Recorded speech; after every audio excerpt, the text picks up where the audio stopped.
Hi, my name is Dr. Erica Lewis, and I'm going to be talking to you today and introducing you to design thinking. So, I'm a registered nurse, as you know. You may not know, I trained at Stanford D School in design thinking and have spent some portion of my workload over the last 5 years teaching design thinking to nursing, engineering, and professional health students. So in this course, we're going to use design thinking methods to consider some solutions and further define the problem of the substance use and addiction crisis in Virginia. So most of that work is going to come towards the end of the class, but here at the beginning of class, you'll be introduced to design thinking. So the objectives of this specific lecture are to come to the end of this and you can give some basic definition to design thinking methods. You don't need to memorize this. You don't really even have to take notes in this. It's more a matter of listening, sitting back, and absorbing some of the basics. And we'll compare design thinking to some other quality improvement methods used in healthcare. Just again, the very basics. There's a lot. You could take a whole entire course just on that. And then we'll think about, as you go through this, I'm going to give some examples of how design thinking has been used by students and practitioners. Just a few very brief examples, and I'd like you to pause, throughout this and think, how could this be useful in my practice as a nurse, as a physician, as a social worker, or as a student provider, wherever you're at. So keeping that in the back of your mind, how could this be useful to you right now in your practice? Let's move forward and figure out what this design thinking is we're talking about. So comparing it a little bit to other problem-solving frameworks, design thinking has been used in engineering specifically since about the 1970s, and since that time has grown in popularity in business and other industries for quality improvement. More recently, design thinking has been used to guide problem solving and quality improvement, specifically in healthcare. There's some criticisms about the use of design thinking in healthcare. As we talk about the methods, you'll see they're somewhat less rigorous potentially than other research methodology by comparison, or perhaps even other quality improvement methods. So it's in the combining of that I've found it to be most useful to my practice.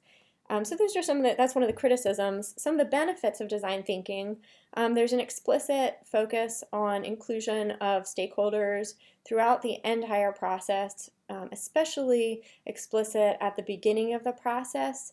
So listening and understanding the perspectives of stakeholders to understand the problem.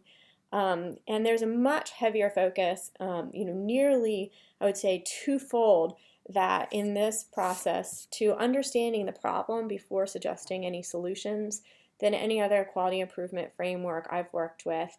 Most of them, mention some planning, mention some focus, but don't give quite such an exclusive and clear focus at this understanding, validating the problem before even beginning to think of a solution, which I think is incredibly valuable about design thinking. The other value I see in design thinking is a balance between both convergent and divergent thinking as compared to many other quality improvement frameworks used in healthcare, which primarily rely on convergent thinking. And that's part of the reason I like this visual. I'll tell you some of the limits of this visual, but this visual is an overview of the design thinking process. So I'm going to pause for a minute in my talking and would like you to just look through this and see what you notice there.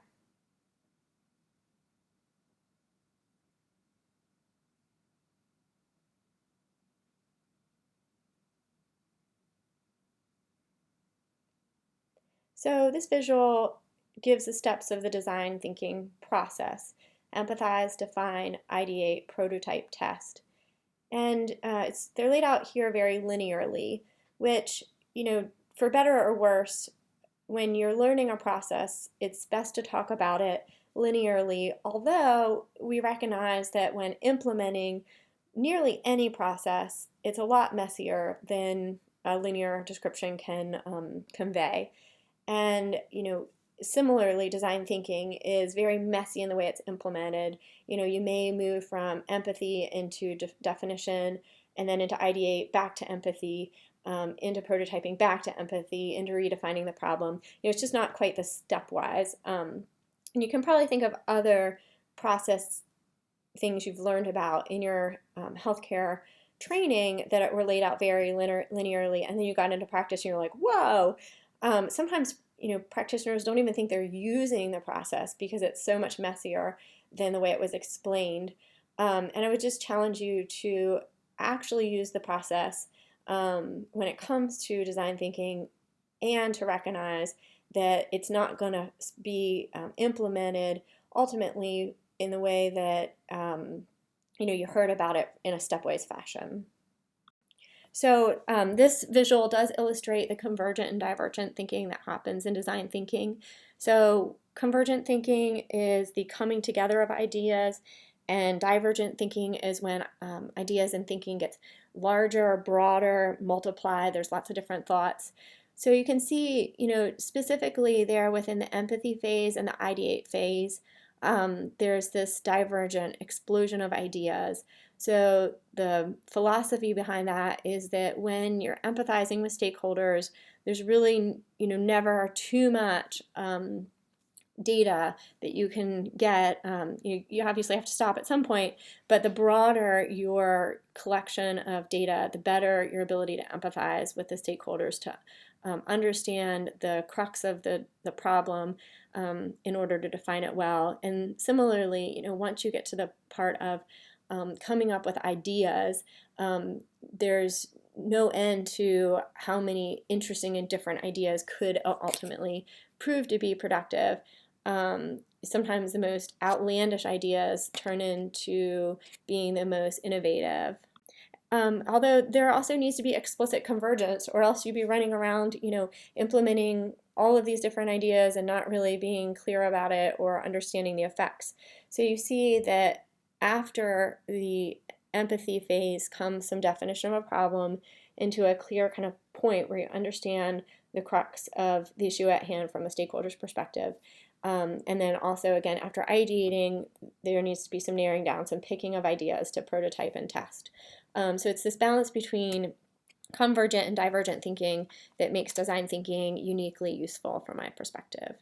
Sometimes a squiggly line is used to illustrate design thinking, just kind of a big, messy, scribble. If you took a pencil and ran it all over the paper, that's what design thinking actually looks like. And I think it's true that there is a lot of uncertainty and ambiguity, especially during these divergent phases. And it's helpful, from my perspective, to think about, to cultivate an ability and a comfort with that ambiguity, with that discomfort, in order to move forward, but recognizing that ultimately the team, the group of doing the design thinking, will need to converge and come around some ideas. So if things feel uncomfortable, during a design thinking process, that can be a good sign that you're doing a good job at the divergent thinking phases. Okay, so let's get to some of the linear descriptions of these different steps. So empathy in design thinking is a little bit different than empathy from a traditional kind of healthcare perspective. And as a bioethicist by training in my PhD program, I have some thoughts on this and some curiosities, more so than absolutes. I have curiosities.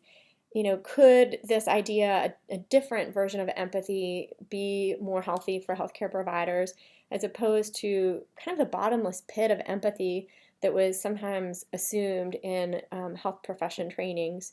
In design thinking, empathy is a much more mutually beneficial learning process where both people come to the end having learned and grown and shared something with each other. And both people potentially stand to benefit if there's something new and creative that comes out of the process. So this idea of empathy is about a mutual sharing, and at the same time, there retains that focus on the stakeholders who are experiencing a problem are the owners of the understanding.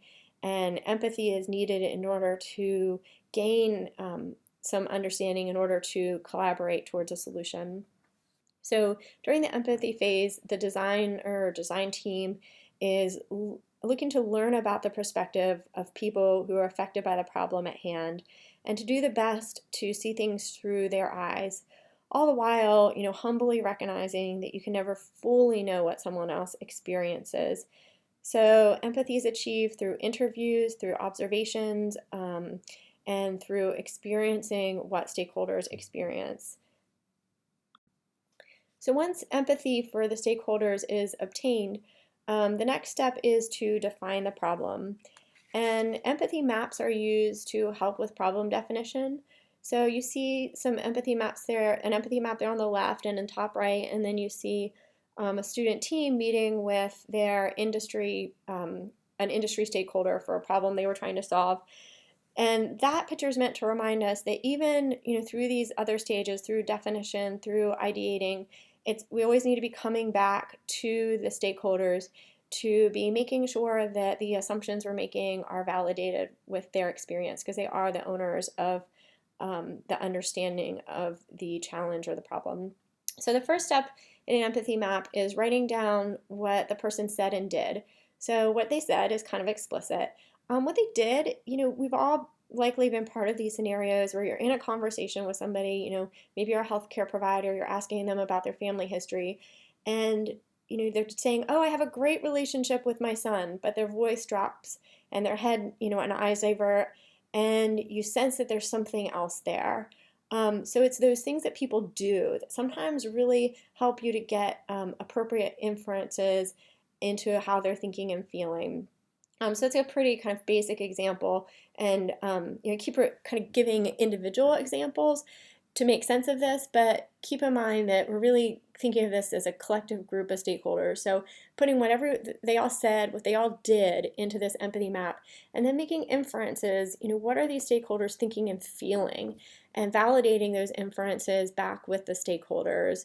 It is in making these inferences that designers, a design thinking team, can often get at the crux of the problem in a way that other problem solving methods can't.